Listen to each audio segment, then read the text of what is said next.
Capítulo 3. Lição 2. Para que a alfabetização financeira? Em 1990, meu melhor amigo Mike assumiu o império de seu pai e está fazendo de fato um trabalho melhor do que o dele. Encontramo-nos 1 ou 2 vezes no ano, no campo de golfe. Ele e sua mulher são muito mais ricos do que você possa imaginar.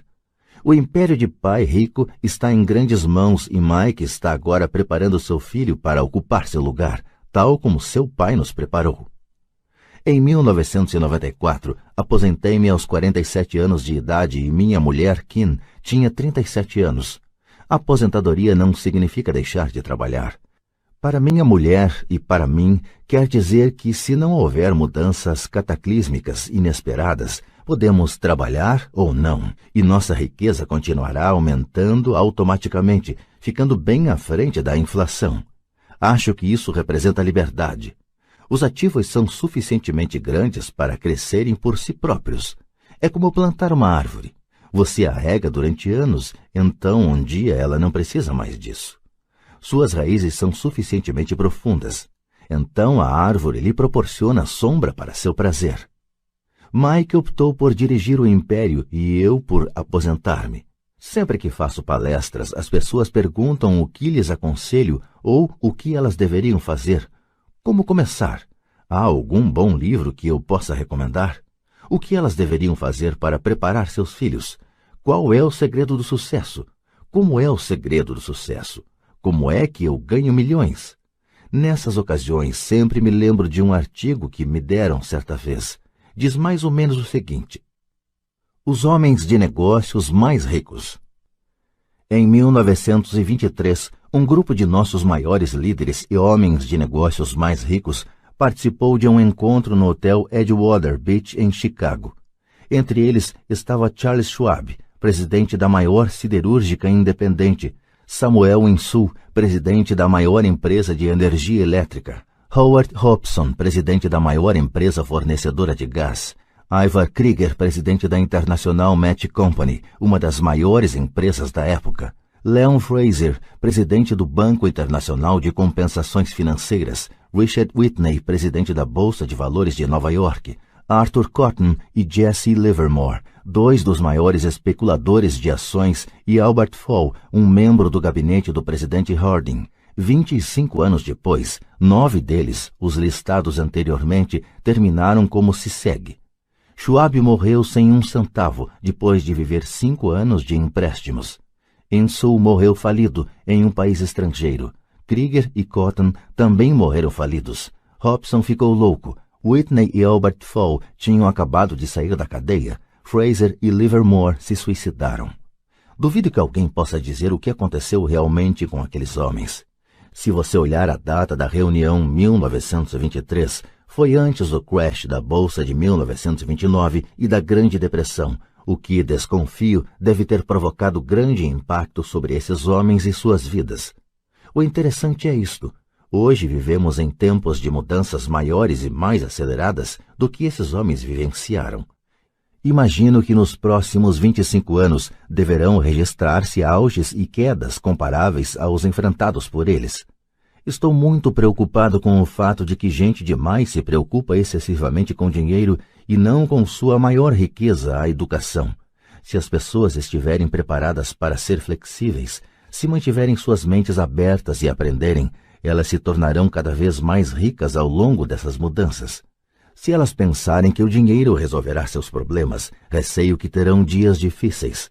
A inteligência resolve problemas e gera dinheiro. O dinheiro sem a inteligência financeira é dinheiro que desaparece depressa.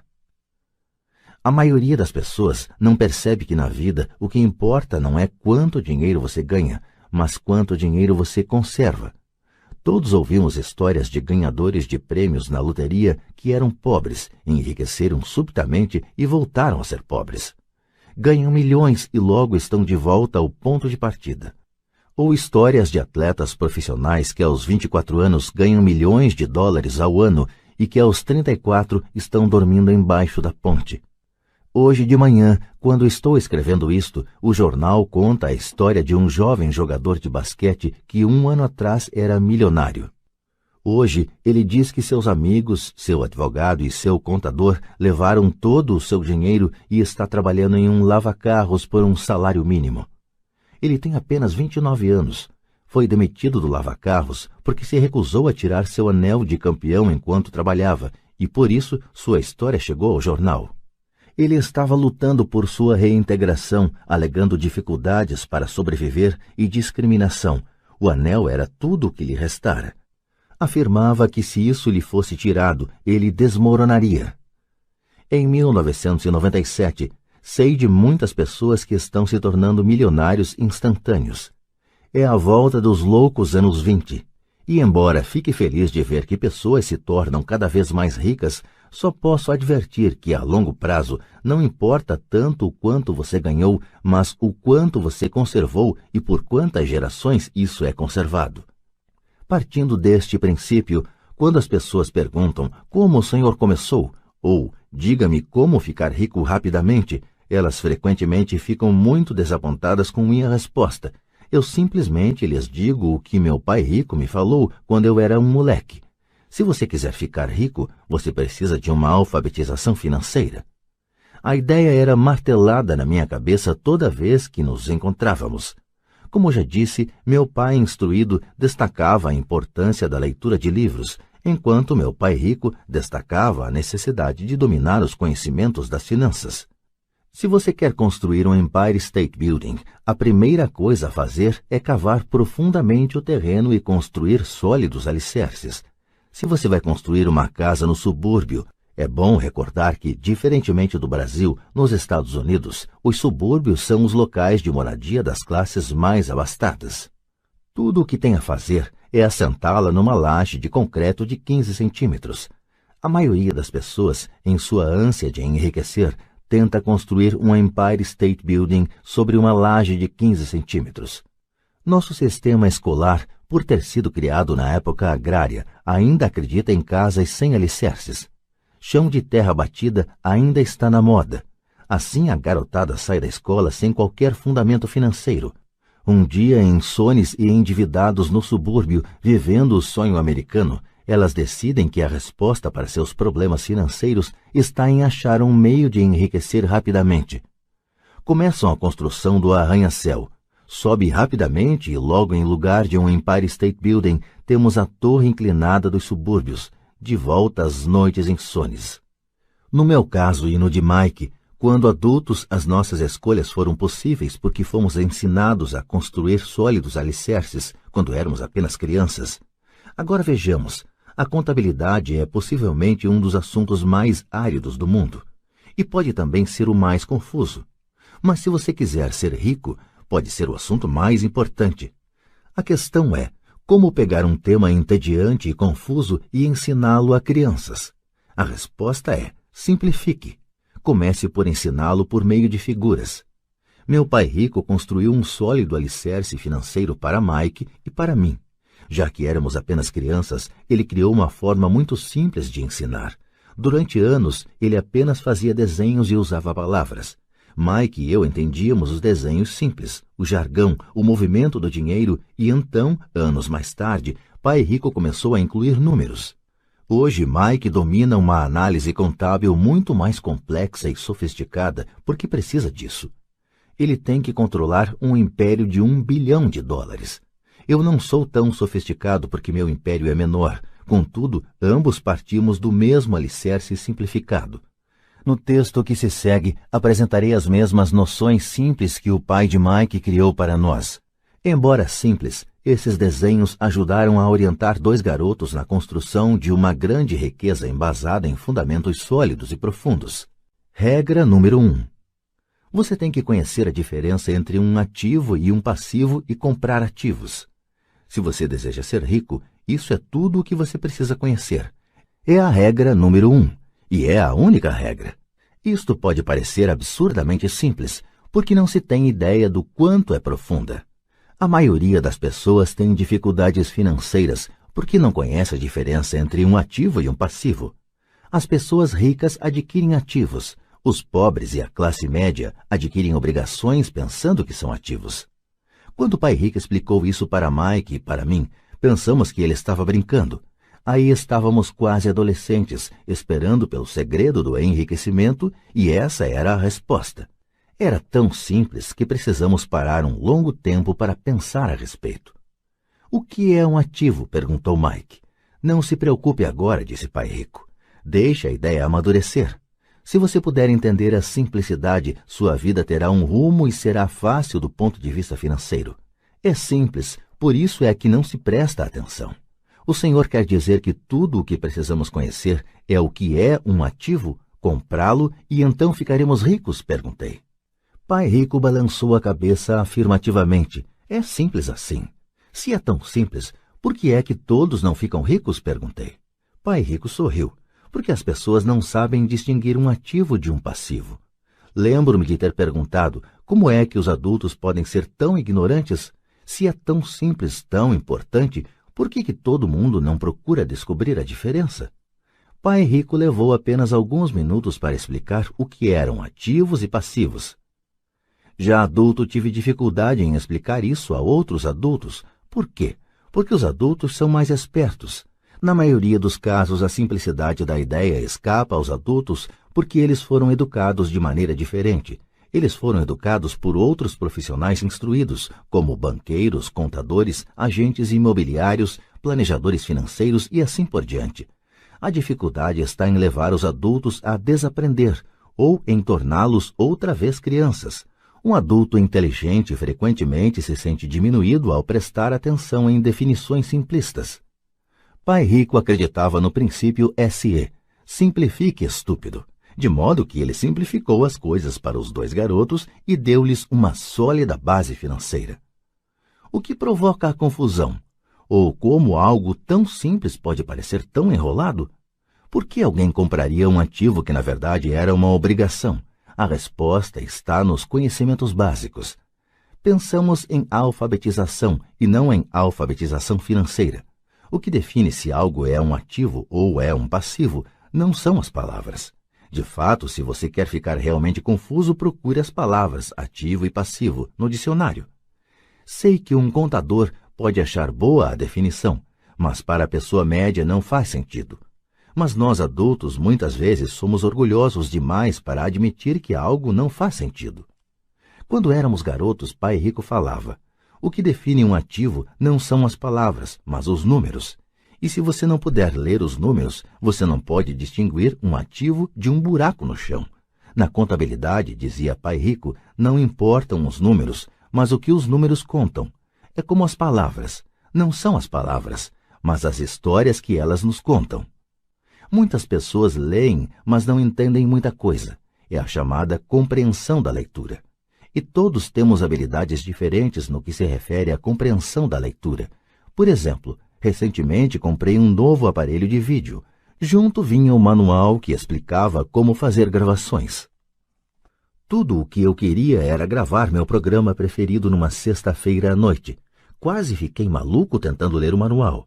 Nada no meu mundo é tão complexo quanto programar a gravação do vídeo. Eu li as palavras, mas não entendi nada. Eu tiro 10 no reconhecimento das palavras, mas tiro 0 na compreensão. E o mesmo acontece com a maioria das pessoas quando se trata de demonstrações financeiras. Se você quer ficar rico, você tem que ler e entender os números. Ouvi meu pai rico repetir isso 1000 vezes e também aprendi: os ricos adquirem ativos e os pobres e a classe média adquirem obrigações.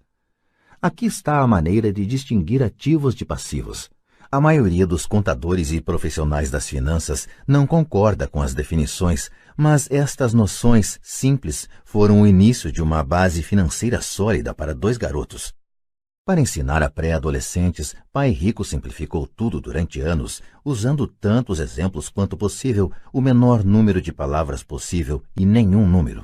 Para demonstrar o padrão de um fluxo de caixa de um ativo e de um passivo, você pode desenhar 2 retângulos divididos ao meio por uma linha. No primeiro, nomeie uma das partes como renda e a outra como despesa. Este desenho vai chamar-se demonstração de renda, muitas vezes chamada de demonstração de lucros e perdas.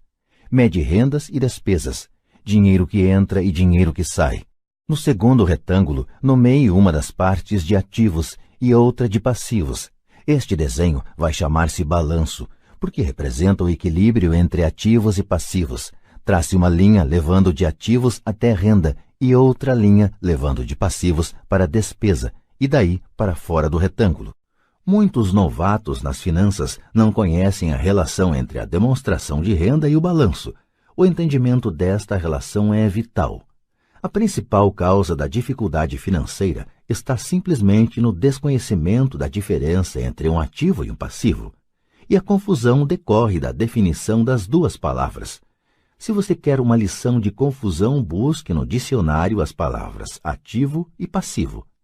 Isto pode fazer sentido para contadores formados, mas para as pessoas comuns parece que está escrito em mandarim.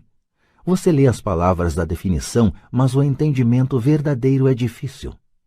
Como disse anteriormente, meu pai rico dizia para 2 garotos que ativos põem dinheiro no seu bolso. Simpático, simples e útil.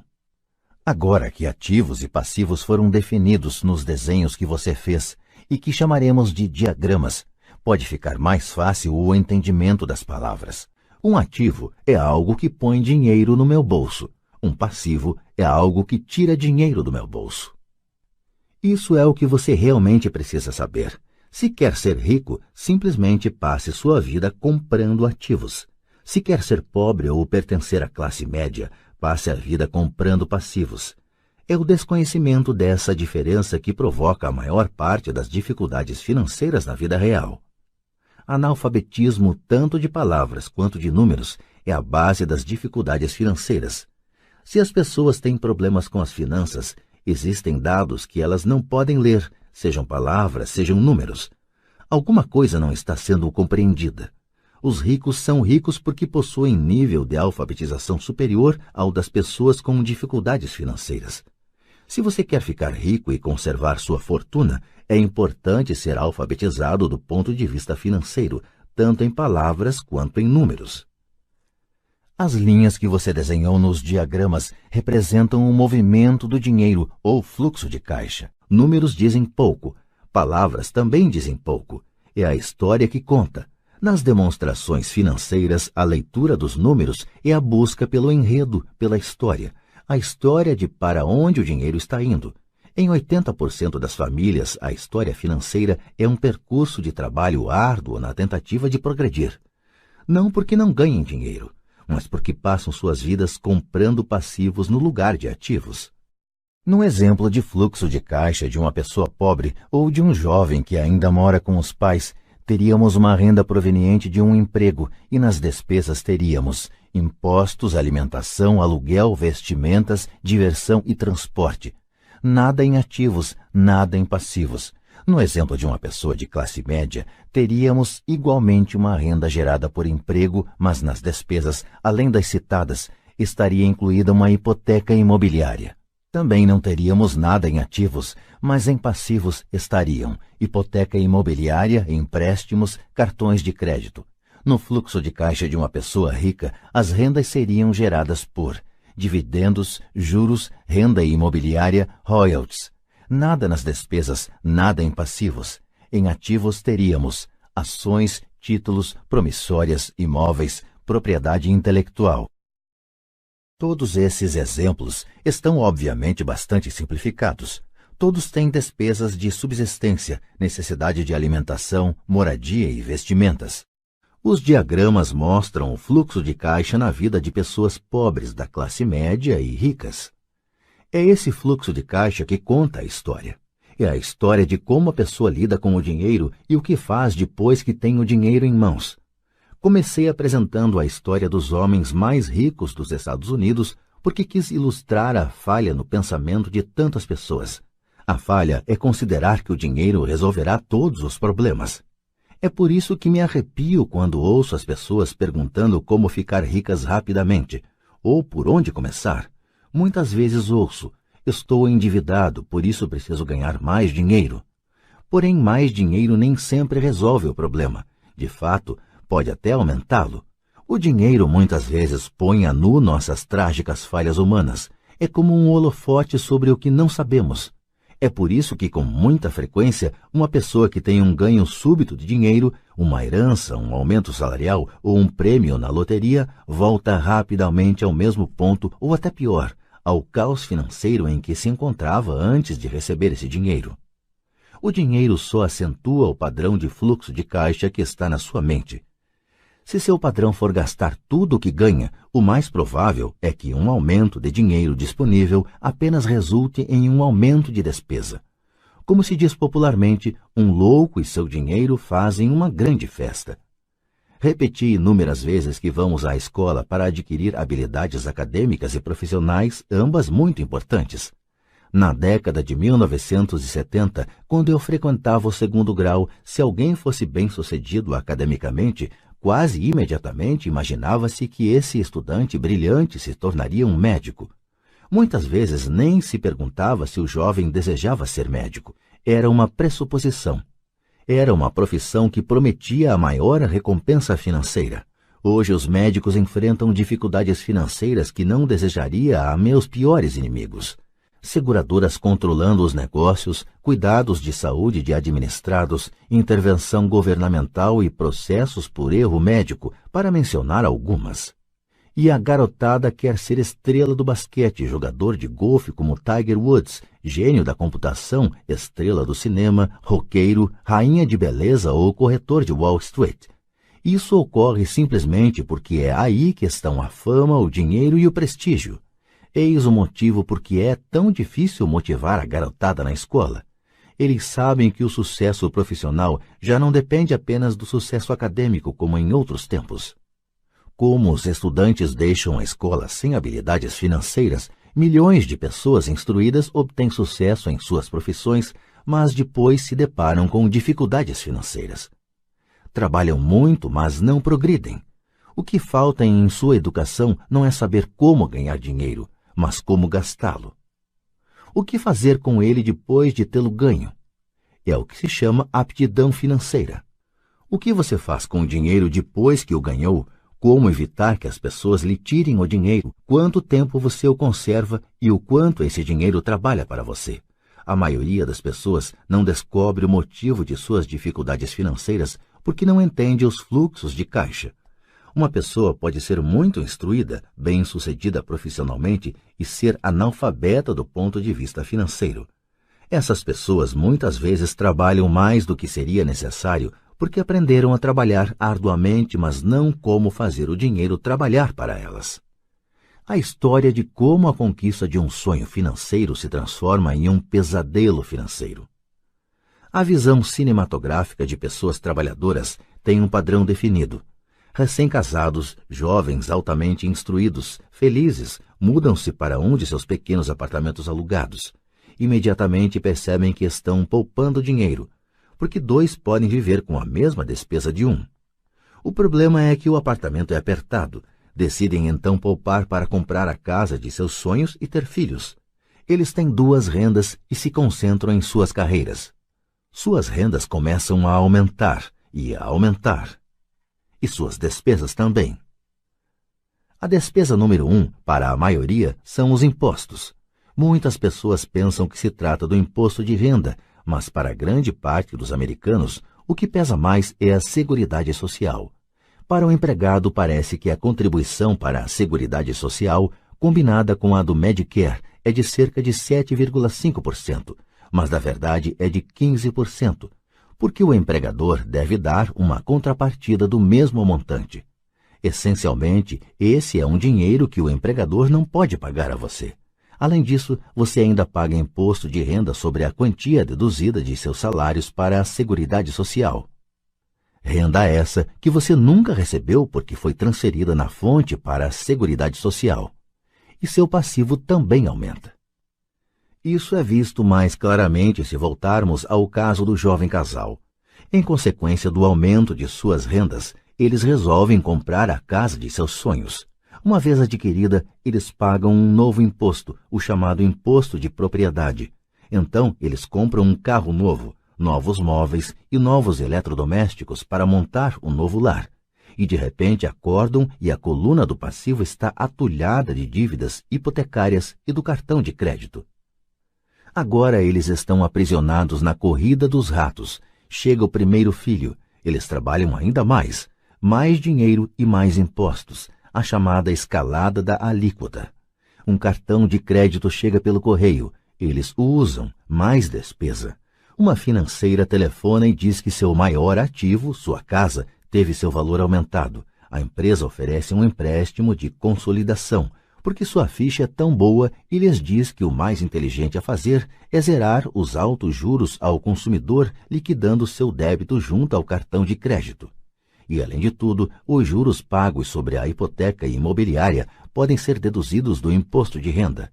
Eles aceitam e zeram os débitos de seus cartões de crédito onerados pelos elevados juros ao consumidor. Eles suspiram aliviados. A dívida com o cartão de crédito está encerrada.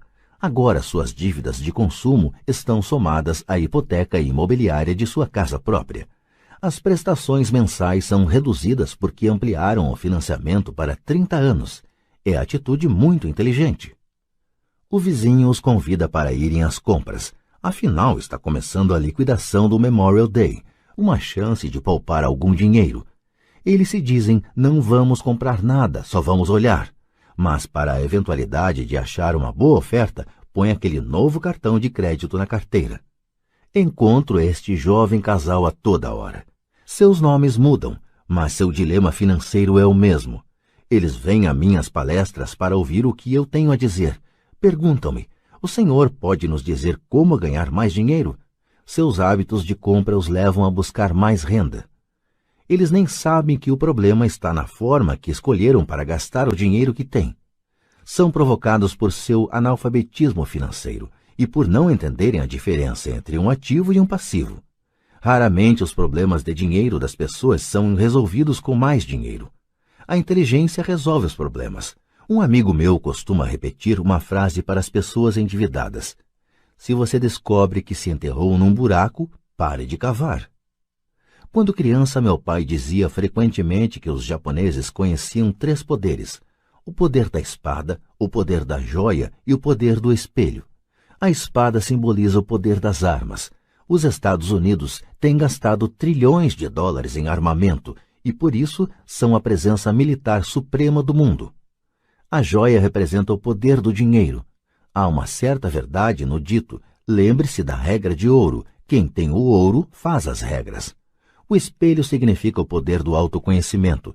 Esse autoconhecimento, de acordo com a lenda japonesa, era o mais apreciado dos 3. Os pobres e a classe média muitas vezes permitem que o poder do dinheiro os controle. Ao simplesmente acordar e trabalhar mais arduamente, deixando de perguntar-se a si mesmos se o que fazem tem sentido, eles dão um tiro no próprio pé na hora em que saem de casa todos os dias. Por não entendê-lo plenamente, a vasta maioria das pessoas permite que o formidável poder do dinheiro exerça o controle sobre elas. Contudo, o poder do dinheiro é usado contra elas. Se usassem o poder do espelho, teriam se perguntado: isto tem sentido? Com muita frequência, em vez de confiar em sua sabedoria íntima, a maioria das pessoas acompanha a multidão. Fazem apenas o que todo mundo faz. Conformam-se em vez de questionar. Muitas vezes repetem sem pensar o que lhes foi dito. Ideias como diversifique, ou sua casa é um ativo, sua casa é o maior investimento, você terá uma redução nos impostos endividando-se mais, consiga um emprego seguro, não assuma riscos. Disse que para muitas pessoas o medo de falar em público é maior do que o medo da morte. De acordo com psiquiatras, o medo de falar em público é provocado pelo medo do ostracismo, o medo de aparecer, o medo das críticas, o medo do ridículo, o medo de se tornar um pária. O medo de ser diferente impede que muitas pessoas busquem novas formas de resolver seus problemas. É por isso que meu pai instruído dizia que os japoneses davam maior valor ao poder do espelho, porque somente quando nós, como seres humanos, nos olhamos no espelho, encontramos a verdade. E a principal razão pela qual as pessoas dizem procure segurança é o medo. Isso vale para tudo: esporte, relacionamento, carreira ou dinheiro. É esse mesmo medo, o medo do ostracismo, que leva as pessoas a se conformarem e a não questionarem opiniões aceitas ou tendências generalizadas. Sua casa é um ativo, faça um empréstimo consolidando suas dívidas e livre-se delas. Trabalhe com mais afinco, isto é uma promoção. Algum dia chego a vice-presidente, poupe, quando tiver um aumento vou comprar uma casa maior. Fundos mútuos são seguros, bonecas Tyco e Elmo estão em falta, mas ainda tenho uma reservada para um cliente que não apareceu. Muitos dos grandes problemas financeiros são causados pelo desejo de se acompanhar a maioria e não querer ficar atrás do vizinho. Ocasionalmente, todos nós precisamos nos olhar no espelho e seguir nossa sabedoria interior e não nossos medos.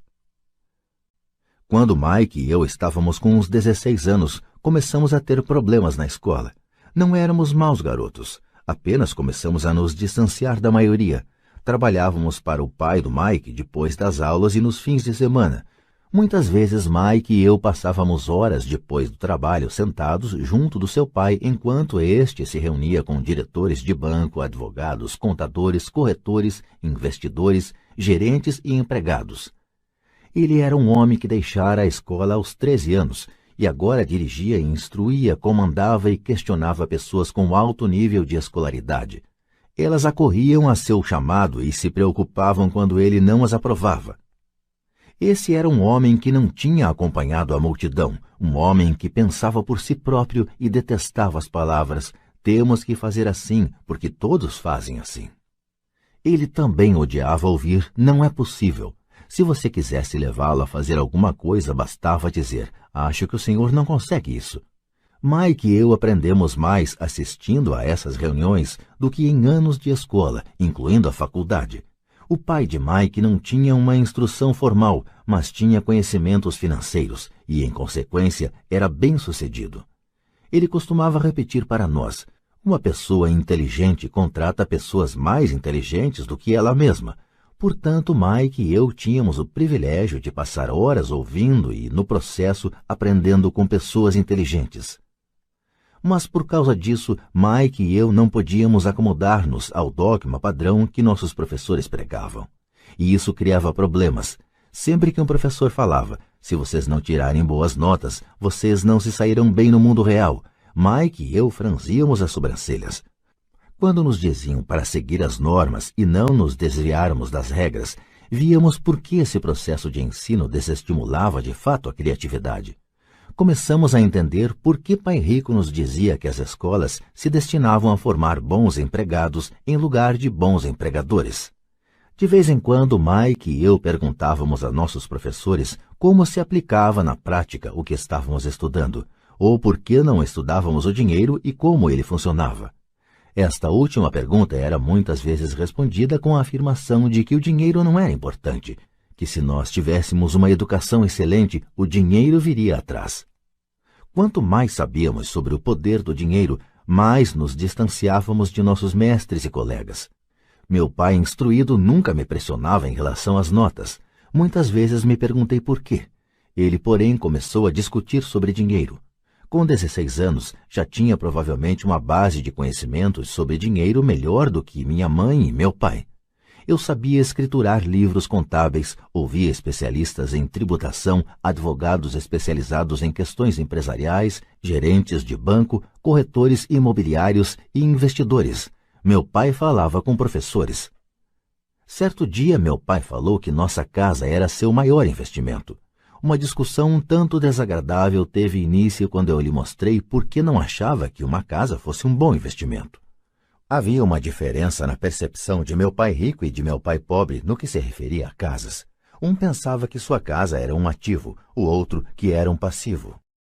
Atualmente ainda ouço contestações à ideia de que uma casa não é um ativo.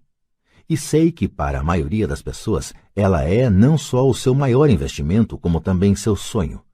E sermos donos de nossa moradia é melhor do que nada. Eu ofereço simplesmente uma maneira alternativa de encarar esse dogma popular.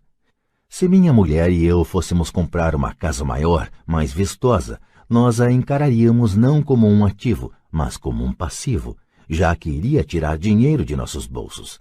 Aqui vai o argumento que desenvolvo. Na verdade, não espero que a maioria das pessoas concorde com ele, uma vez que um lar agradável é um fator emocional. E no que se refere a dinheiro, grandes emoções tendem a reduzir a inteligência financeira. 1. Em relação a casas, destaco que, em geral, as pessoas passam a vida pagando por uma moradia que nunca será delas. Em outras palavras, compra-se uma casa nova a cada tantos anos, incorrendo cada vez em um novo empréstimo de 30 anos sobre a casa anterior. 2. Apesar de poderem deduzir os juros da hipoteca para fins de imposto de renda, as pessoas pagam todas as demais despesas com o dinheiro que sobra depois de pago o imposto, mesmo depois que liquidam a hipoteca. 3. Impostos sobre a propriedade. Os pais de minha mulher ficaram chocados quando os impostos sobre a propriedade relativos à sua residência aumentaram para $1.000 mensais. Isso ocorreu após sua aposentadoria, de modo que o aumento pressionou seu orçamento e eles se viram obrigados a mudar de casa. 4. O valor dos imóveis nem sempre aumenta. Em 1997, enquanto escrevo este livro, eu tenho amigos que devem $1 milhão por imóveis que só conseguiriam vender por $700 mil. 5. As maiores perdas são as das oportunidades que não foram aproveitadas. Se todo o seu dinheiro está comprometido com o imóvel onde mora, você pode ser obrigado a trabalhar mais porque todo o seu dinheiro continua saindo na coluna das despesas, o padrão clássico do fluxo de caixa da classe média, em lugar de aumentar a coluna dos ativos. Se um jovem casal destinasse uma soma maior à aquisição de ativos, mais tarde teria maiores facilidades, especialmente estaria preparado para pagar os estudos superiores de seus filhos. Seus ativos teriam aumentado e estariam disponíveis para cobrir despesas. Com excessiva frequência, um imóvel residencial só serve como meio de incorrer em empréstimos hipotecários para pagar despesas crescentes. Em suma, o resultado final de optar por possuir um imóvel residencial caro demais, em lugar de começar a formar um portfólio de ativos mais cedo, prejudica o indivíduo de 3 formas. 1. Perda de tempo, porque outros ativos poderiam ter registrado aumento em seu valor. 2. Perda de capital adicional, que poderia ter sido investido em vez de se ter pagado as altas despesas de manutenção relacionadas diretamente ao imóvel residencial. 3. Perdas na instrução. Com muita frequência, os casais consideram seu imóvel residencial, as poupanças e o plano de aposentadoria como o total de sua coluna de ativos. Como não têm dinheiro para investir, eles simplesmente não investem. Isso lhes custa a experiência do investimento. Quase nunca conseguem tornar-se o que o mundo dos investimentos denomina um investidor sofisticado, e os melhores investimentos são em geral oferecidos aos investidores sofisticados, que por sua vez vendem-nos às pessoas que buscam a segurança. A demonstração financeira de meu pai instruído é a melhor demonstração da vida de alguém que está na corrida dos ratos. Suas despesas sempre acompanharam sua renda, de modo que nunca investiu em ativos. Em consequência, seus passivos, como a hipoteca imobiliária e as dívidas do cartão de crédito, eram maiores que seus ativos. A demonstração financeira pessoal de pai rico, por outro lado, reflete os resultados de uma vida dedicada ao investimento e à minimização do passivo. Uma revisão da demonstração financeira de meu pai rico mostra por que os ricos ficam mais ricos. A coluna dos ativos gera renda mais do que suficiente para cobrir as despesas, com o saldo reinvestido na coluna dos ativos. A coluna dos ativos continua crescendo e, portanto, a renda gerada continua crescendo com eles. O resultado é, os ricos ficam mais ricos. A classe média se encontra em um estado de constantes dificuldades financeiras. Sua renda principal é gerada por salários, e quando seus salários aumentam, os impostos também aumentam. Suas despesas tendem a crescer no mesmo montante de seus salários, daí a expressão corrida dos ratos. Eles consideram seu imóvel residencial como seu principal ativo, em lugar de investir em ativos geradores de renda. O padrão de se considerar o imóvel residencial como investimento e a filosofia de que um aumento de salário significa que você pode comprar uma casa maior ou gastar mais é a base do atual endividamento da sociedade. Este processo de despesa crescente faz com que as famílias se endividem mais e tenham mais incerteza financeira, mesmo quando progridem no emprego e recebem aumentos salariais regulares. Esta é uma vida muito arriscada decorrente da precária instrução financeira. A maciça perda de empregos da década de 1990, o downsizing das empresas, trouxe à luz a instabilidade financeira da classe média. De repente, os planos de pensão das empresas estavam sendo substituídos por planos 401k, planos de contribuição definida em que a aposentadoria resulta do montante acumulado ao longo dos anos e que são o oposto dos antigos planos de aposentadoria em que o benefício era definido. A Seguridade Social está obviamente com problemas e não pode ser considerada uma alternativa de aposentadoria. O pânico se instalou na classe média. O bom nestes dias é que muitas dessas pessoas reconheceram esses problemas e começaram a aplicar em fundos mútuos. Este aumento nos investimentos é responsável em boa medida pela acentuada alta do mercado de ações. Hoje, mais e mais fundos mútuos estão sendo criados em resposta à demanda da classe média. Os fundos mútuos são populares porque representam segurança. Os aplicadores médios dos fundos de pensão estão demasiadamente ocupados trabalhando para pagar impostos e hipotecas imobiliárias e têm dificuldade em poupar de modo a poder pôr seus filhos na faculdade e liquidar as dívidas do cartão de crédito. Não têm tempo de aprender a investir, de modo que confiam na experiência do administrador do fundo mútuo. Como o fundo mútuo também inclui muitos tipos diferentes de investimento, tem-se uma sensação de segurança porque o fundo é diversificado. Este grupo da classe média instruída aceita o dogma da diversificação, defendido por corretores de fundos mútuos e consultores financeiros. Procure a segurança, evite o risco. A verdadeira tragédia, contudo, é a falta de instrução financeira precoce, responsável pelo risco enfrentado pela pessoa comum da classe média. A razão é que precisam procurar a segurança porque uma situação financeira é, na melhor das hipóteses, precária. Seus balanços não fecham, estão atulhados de passivos, sem verdadeiros ativos para gerar renda. Em geral, sua única fonte de renda é o contra-cheque. Seu modo de vida depende totalmente do empregador. Sendo assim, quando os verdadeiros negócios de sua vida aparecem, essas mesmas pessoas não podem aproveitar a oportunidade. Elas devem procurar a segurança porque estão trabalhando muito, pagando impostos máximos e assoberbadas de dívidas. Como disse no início da sessão, a regra mais importante é conhecer a diferença entre um ativo e um passivo.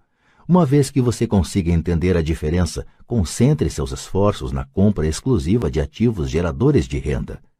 Essa é a melhor maneira de dar o primeiro passo para se tornar rico. Continue fazendo isso e sua coluna dos ativos crescerá. Concentre-se em reduzir passivos e despesas. Isso aumentará o dinheiro disponível para continuar aumentando a coluna dos ativos. Logo, a base de ativos será tão profunda que você poderá permitir-se olhar para investimentos mais especulativos. Investimentos que podem ter retornos que variam de 100% ao infinito. Investimentos em que $5.000 podem se transformar rapidamente em $1 milhão ou mais. Investimentos que a classe média considera demasiado arriscados. O investimento não é arriscado. É a falta de simples inteligência financeira, a começar pela alfabetização financeira, que leva o indivíduo a ser muito arriscado. Se você fizer o que as massas fazem, você estará na seguinte situação. Como empregado possuidor da casa própria, seus esforços no trabalho em geral resultam no seguinte. 1. Você trabalha para alguém. Os esforços e o sucesso da maioria das pessoas assalariadas ajudarão a garantir o sucesso, o enriquecimento e a aposentadoria do dono da empresa e de seus acionistas. 2. Você trabalha para o governo. O governo fica com uma parte de seu contra-cheque antes mesmo que você veja o dinheiro. Ao trabalhar mais, você simplesmente aumenta o montante de impostos que o governo arrecada. A maioria das pessoas trabalha de janeiro a maio apenas para o governo. 3. Você trabalha para o banco.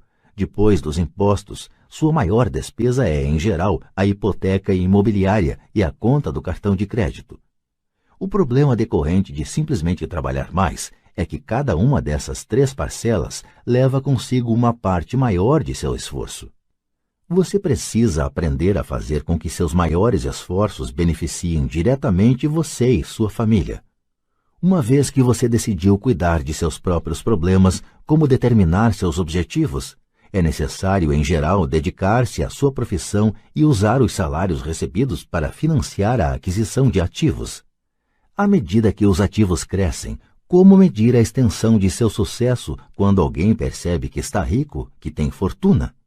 Da mesma maneira que tenho minhas definições de ativos e passivos, também tenho minha própria definição para a riqueza. Na verdade, eu a tomei emprestada de alguém chamado Buckminster Fuller. Alguns o consideram um charlatão e outros um gênio vivo. Anos atrás, ele criou um auê entre os arquitetos ao solicitar a patente para algo chamado um domo geodésico. Mas, ao fazer isso, ele também falou algo sobre a riqueza. Parecia à primeira vista muito confuso, mas depois de relê-lo algumas vezes começou a fazer sentido. A riqueza é a capacidade de uma pessoa sobreviver tantos dias a mais, ou, se eu parar de trabalhar hoje, por quanto tempo poderei sobreviver?